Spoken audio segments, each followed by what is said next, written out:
साहब आप और बढ़िया। और एक और गाना हम लोग बहुत बड़ा शूट किया हम लोगों ने, मुदस्सर खान जो सलमान खान के कोरियोग्राफर हैं। ये सर उसके बारे में भी पता चला सर। हाँ जी, और जो कुणाल वर्मा जी हैं जिन्होंने बारिश और तुम ही आना ये गाने लिखे हैं बड़े बड़े बॉलीवुड के, जी उन्होंने सर, गाना जी लिखा सर। है, भैया ने गाना गाया और मुदस्सर ने कोरियोग्राफ किया है। ये गाना भी बहुत जल्दी देखने को मिला, तो भैया की बॉलीवुड एंट्री 100% तय है।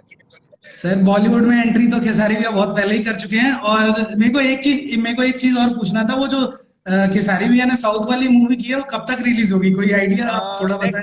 नेक्स्ट ईयर ही पोस्ट प्रोडक्शन बचा है, उसका पोस्ट प्रोडक्शन चल रहा है, उसके बाद होगी। थैंक यू सर, बताने के लिए बहुत मनु बहुत सर, अपना धन्यवाद। अपना बहुत ख्याल रखो और माँ बाप को बहुत बहुत प्यार करो। अब बात है अखिलेश कश्यप की, तो बात ही कुछ और है। भाई है हमारा वो। सर कुछ कुछ पटना पर भी गाना बनवाइए।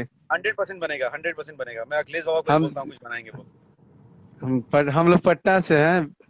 जी जी, हाँ तो पटना, तो यार पटना अपनी राजधानी है, मेरा हाँ ननिहाल है। हाँ हाँ ठीक है, चलिए हाँ। अपना ख्याल रखिए ठीक। रणवीर।